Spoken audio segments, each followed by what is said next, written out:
Hi, I'm Rachel, and this is my AM reading for Saturday, January 22nd, 2022. Not going to pretend that it's Friday, it definitely isn't. And besides, all of these twos are kind of fun in a row anyway, just realized that. I mean, really, the reason I waited this long rather than doing it yesterday is because I wanted to finish all of the books that I'm going to talk about. Just to, clean slate, talk about them in this video and move on to the next books for the next video, because I still have a fair bit of reading I want to do this month. But rather than angst about all of that, I will now talk about the books I did finish. As always, I'm starting with the short story in this collection, Dorothy Parker's Complete Short Stories. I've been reading one of these per am reading video since May. And this time I think I'm going to let myself get a little snippy with Dorothy Parker. I just read Here We Are, which was published in 1931. And it's a slightly longer dashed-off story about an interaction between two people, which deals predominantly with a woman who's completely ignorant of her own mind, it seems, and is just being ridiculous. And I guess I'm just feeling snippy about it, maybe because of some of the stuff that comes up in some of my later reading. I'm like, Dorothy, give these women a break, would you? Why are they all so ridiculous? Because in this one, this very newly married woman is in a train with her husband, and they are going to New York for their honeymoon. And the whole time, she's sitting there just feeling overwhelmed by being married. And so she starts with a whole thing of, isn't it crazy how people do this every day? Even Chinese people do this, which I guess is her way of saying how, foreign and crazy it is. And then she gets into, well, how can you know that it'll ever work? Which, in a logical way, it almost feels like hypocritical, contradictory, I should say, because if everybody always gets married every day, then you have a template for what happens. And the truth is, the template for this relationship is that they've been rowing the whole time that they have been together, and they're going to keep rowing as a married couple because, people don't actually change. I don't know. I mean, that's what I'm, getting out of this. He's like, oh, let's just, let's be happy and, get into the honeymoon stage. And she's sitting there first talking about how overwhelming it is, and then she brings up her best friend and really like eggs him into talking about her, and then it's all like, all you were doing at the wedding is paying attention to my best friend, how dare you. So one of those people. And then he gets into it a little bit as well, like, what about that guy that you might have married, blah blah blah. And then she gets into, well, you don't even like my family. And the whole thing just sort of seems to be revolving around the fact that these people obviously had unfinished business. They rowed as a courting couple, so they're going to just keep rowing as a married couple. And it comes down to, I guess, why the hell would this woman even get herself into this situation anyway? But my judgment would say it's probably because of convention. Like, you can't not get married, right? Another thing they talk about with Louise is how tired and old she looks at 27, heaven forbid. So I can't help but think that she doesn't have the self-awareness, and he doesn't really have the care to think about why they're getting married, but maybe behind the scenes of it is, this conventionality that really doesn't fit them. But I don't know, I might just be getting a little snippy. I'm kind of tired of these ridiculous female characters, and want to get into some female lib here, I think. That's what I'm doing to do. So I'll start with this story, this novel that I finished earlier this week, The Reluctant Daughter by Leslea Newman. Which definitely gets into the women's lib movement, as it were, because our main character is this 49-year-old lesbian in a same-sex relationship who is a professor in the women's study department in her college in Maine. So definitely somebody who is like saying, convention doesn't work for me and I'm going to go my own way. So I'm liking this character better already. But anyway, you might tell from the title is that this story is actually more about Lydia and her relationship to her mother, is more than her wife and her job. It's a really quick-paced novel. There aren't any chapters actually in it, so it just narrative keeps going and going. And we start with a little bit of an intro to Lydia and her mother, Doris. And they barely have a relationship. Her mother lives in New York, and they see her, like her and her, partner Allie see her mother a couple times a year. They visit Lydia's parents and also her cousin Jack, who's kind of like a honorary brother to her because her parents raised him when his own parents, his mother died and his father left. But anyway, backstory. So all of these characters have fraught relationships. I mean, basically they go out to dinner or lunch in one scene, and Lydia and Allie are just trying to be sort of, unpresumptuous and, undramatic, and they're at this lunch, and Lydia's parents and Jack and his wife are just, causing a big scene all the time, just being annoying to the help and, picking on each other, and especially picking on Lydia for her weight or that sort of thing. And it's just sort of obviously an over-the-top event, which it was so caricature-y to me that I was starting to get out of the story a bit, like, okay, these characters are a little too ridiculous. We get it, her family's awful. And the whole time, I mean, in the background and just, in the rest of the novel, there's this whole thing of how angry Lydia is that her own mother doesn't really care about her for who she is, like about her, relationship with her partner or with her job, and the fact that, she's a professor with, some heft behind her, and none of that, makes any impression on Doris at all. And, Doris wanted like a more conventional daughter.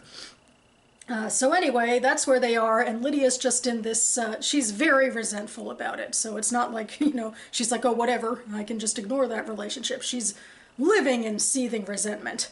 And it's into this fray that her mother, on vacation, basically collapses and is rushed to the hospital with a 50-50 chance of survival.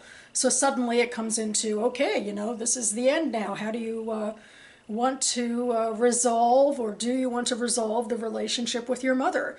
And so we get into that, and it takes Lydia a little bit of time to get there, and there's continued tension because, like, say, Jack was already there by that time, and, Jack ostensibly is closer to her parents than she is. But when she gets there, it's a bit of a 180 because her mother, she's like, tied up to feeding tubes and oxygen and all of that and can't communicate. And Jack and Lydia's father, are so in their own heads that they really can't understand what Doris is going through. And Lydia, for her part, actually takes a look at her mother and is sort of able to interpret for her and to sort of ease the anxiety a little bit. And so suddenly Lydia is this person who Doris relies on, and Lydia herself, she's feeling closer to her mother. She's talking with her best friend about, how do I, say goodbye if it's time to say goodbye. And they're mending their relationship in a way, but, it's a very unusual circumstance after all. This is not like them coming to a resolution when they're both healthy. They're in this very enclosed space. This really, their world is shrunk down to a hospital room. So when Lydia calls home to her partner Allie, things are tense there because it's like things are shifting. Like, Allie isn't part of this, and it's like overwhelming to her that after all these years of Lydia having problems with her mother, now Lydia's feeling the opposite dramatic emotion with her mother. So I don't know, I was starting really to get into the story and find it more fascinating the way that relationships work in these sorts of fraught in circumstances, and also how coming together and sort of forgiving each other actually does help people with their health. Spoiler, even though it might not be the sort of neat and tidy sort of forgiveness arc of because I don't know, Doris was kind of a shit to Lydia, at least that's what I thought. And it's not like she necessarily asks forgiveness for all of that, especially when she can't. But there's a way to sort of let go of some of that baggage, I think, and move on to a better relationship. And that's kind of what they find out through this fraught circumstance, which to me also feels very realistic, because that's when, you can kind of go through a routine of ritual of, and it takes something out of the ordinary and very unusual, sort of a, death knells on the horizon to realize, that time is limited here, and how do you really want to go into the future. So I really started to like this story a whole lot more, I think, than I did in the beginning.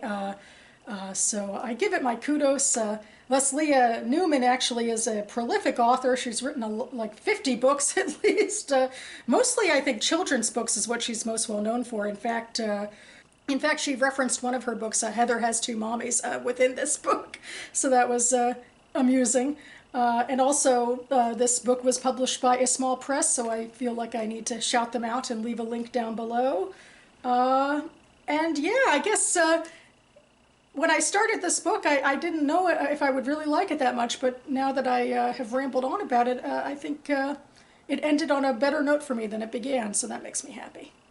Next, I'll move into audiobook and sequel land with The Bone Shard Emperor by Andrea Stewart, which I listened to through Libby on my library app.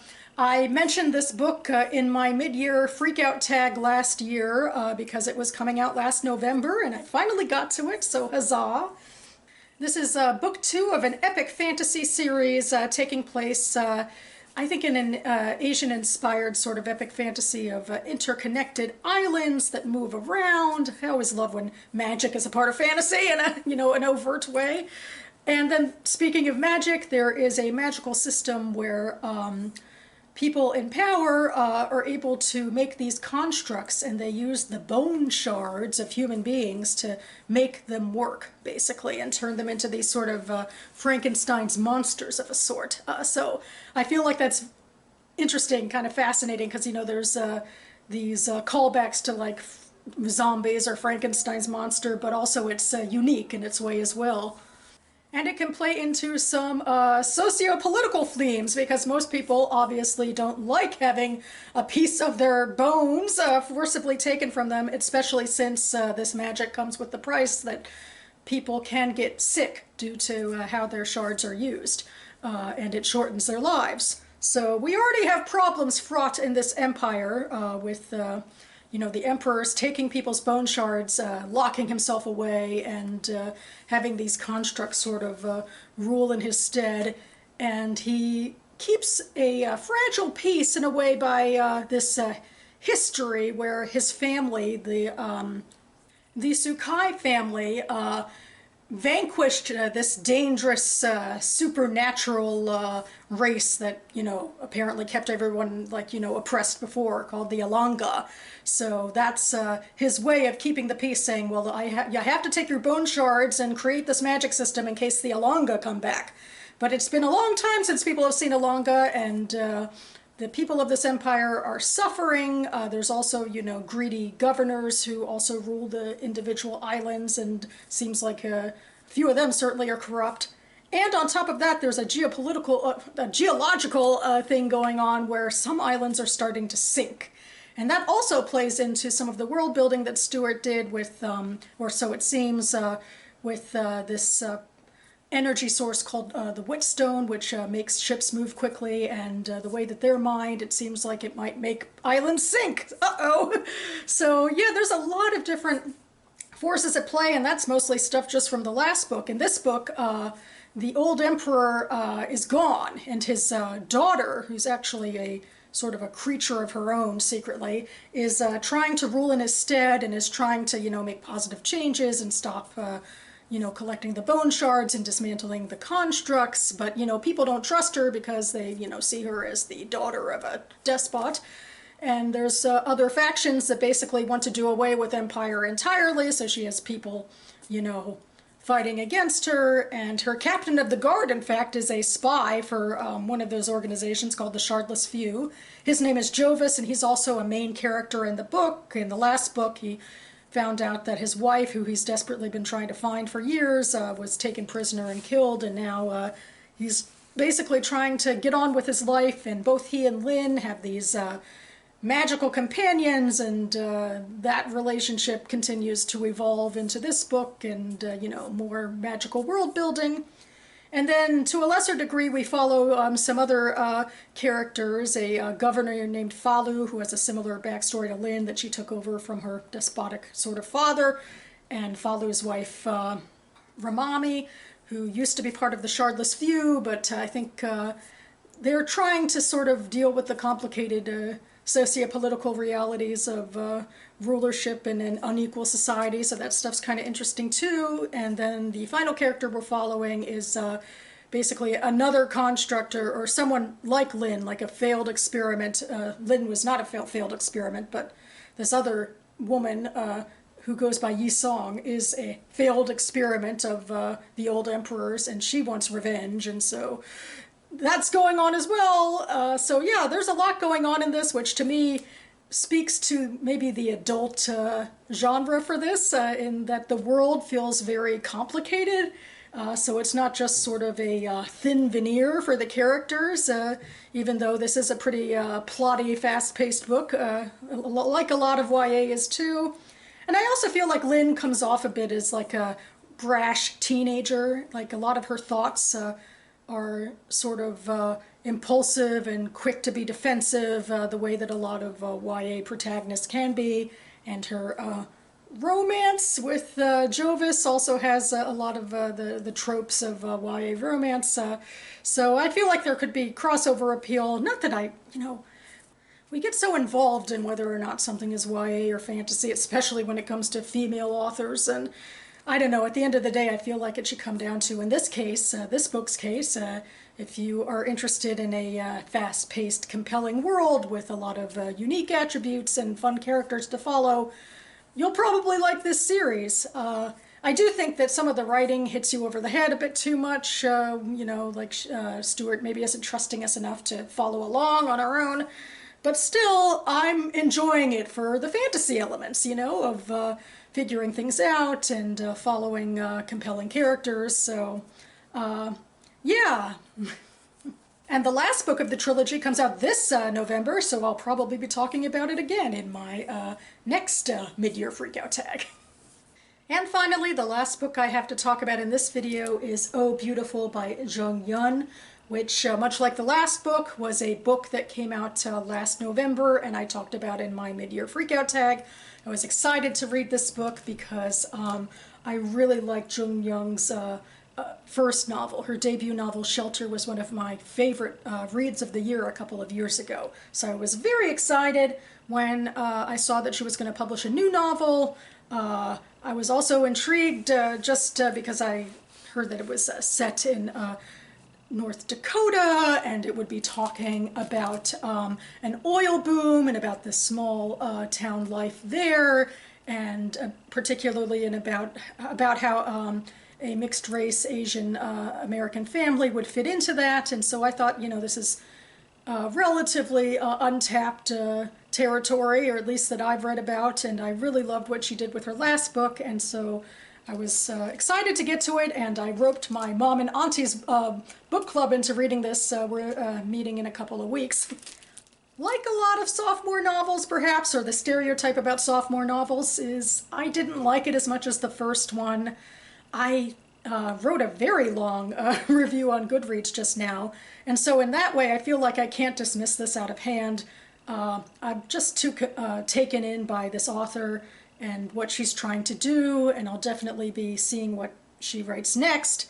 In this book, I think she bit off more than she could chew. There were a lot of different sort of topics that she was trying to get to, and I think a lot of that was because she was trying to deal thematically with the idea of how complicated the American legacy is, and particularly through the prism of like the Midwest and this beautiful landscape which is being taken over by this environmental ugliness because of the oil rigs, and then also a socio-political ugliness when a lot of new people come into town, and then there's a lot of issues that come up with that. First of all, most of the new people are men, so there's like heightened sexism or maybe straight up misogyny that comes with that. And then there's also the old timers who get freaked out by too many new people coming in, and that gets them into a narrow-minded us versus them mentality. And in this case, it's such a white bread town, and the fact that any POC people are coming in at all like really ignites that sense of racism. even though I think it's apparent through this book that, most of the newcomers are white people as well, but, any POC is like a change. So those are just some of the issues that are going on in this novel. We are experiencing it through the prism of Eleanor. She is a mixed-race Asian American woman who grew up nearby in North Dakota, as did Jung Yun herself. And anyway, she moved to New York after her high school graduation, worked for a little while as a model because she's like unnaturally tall with, stereotypically good looks and that exoticness of being half Asian. And so she worked as a model for a little while and then went back to school to be a journalist. And that's what got her the assignment for a magazine to write about this oil boom and to find sort of a way into the story. And so that's why she's here, conducting interviews, being subject to a lot of racism and misogyny along the way, and kind of sort of dealing with her own issues. I mean, I think that the thing that troubled me the most about this book is that Eleanor as a character, as an individual, isn't really here in the present day most, important storyline. She's being acted upon by a bunch of misogynists mostly and people she's interviewing with an agenda, pretty much. But as for who she is as a person, it's backstory for the most part. She has this backstory where she left North Dakota shortly after her mother left. Her mother was a Korean woman who married her father when her father was stationed overseas, and they both came into the marriage, I think, with very different expectations, and Eleanor's mother ultimately couldn't live up to sort of the conventionality and stereotypical, like, meek Asian wifeness that her father seemed to want, and she ended up leaving. And Eleanor seems to really understand this. She's come to terms a lot with the racism and misogyny of her environment growing up in North Dakota. So she understands why her mother left, and there's no real growth there because she doesn't really change her mind on that at all. She does have a scene where she gets together with her sister, who was more team dad, I think, and stayed and married a white farmer and stayed in North Dakota. So that's the only really personal part of this story that happens in the present, but it's not really that developed because she's too busy doing this other stuff for her job. But that stuff it's less about her and it's more about these other issues. And that's what I struggled with in the book. Other people struggled because they didn't like Eleanor as a character. For me, I didn't mind that she was judgmental. I think we're all judgmental. I've certainly been very judgmental in this video. And the fact that she smoked or drank or whatever just made her seem like a human being to me. And it made me like her more because otherwise she'd be too simple. She'd be like an angel. And she was already the victim pretty much in this story, being acted upon by everyone around her in legitimate ways when it comes to the ways that misogyny and sex and racism are acted upon people. But that was predominantly what was going on with her in this story, and it didn't feel like it was about her as a character. And maybe that to me is like the schism in a way between fiction and nonfiction, because with fiction, it has to be predominantly about a character and how a character changes. Whereas like with nonfiction, like this article that she's trying to write, we can talk more generally about trends in misogyny and in racism and in, the changing tides of this town because of the oil boom. But that's nonfiction. So yeah, that's basically where I am with this one, although I'm just still very compelled by everything that she was talking about. I'm hoping that it'll be an interesting conversation with my Mom and Auntie's book club. So I can't be disappointed that I read it, but it didn't quite live up to what I hoped it would either. So that about covers it for me now. I will also link down below an interview Jung Yun did on the Reading Women podcast about this book to get a more positive review, even though I feel like my review wasn't completely negative either. But she is much beloved, I think, on the Reading Women podcast. Shelter was the book that won their Reading Women Award a couple of years back, and that's what brought it to my attention, which I'm very happy about. But in the meantime, as I said, there's plenty more to read and plenty more books to angst about wanting to read, even though I don't have the time to read them. And with that in mind, you will see me back on this channel in a couple days to talk about the National Jewish Book Awards and the winners and finalists that caught my attention most on there. So stay tuned for that. In the meantime, hope everyone is having a fun reading and otherwise filled weekend. Thanks so much for watching, everyone, and I'll see you next time.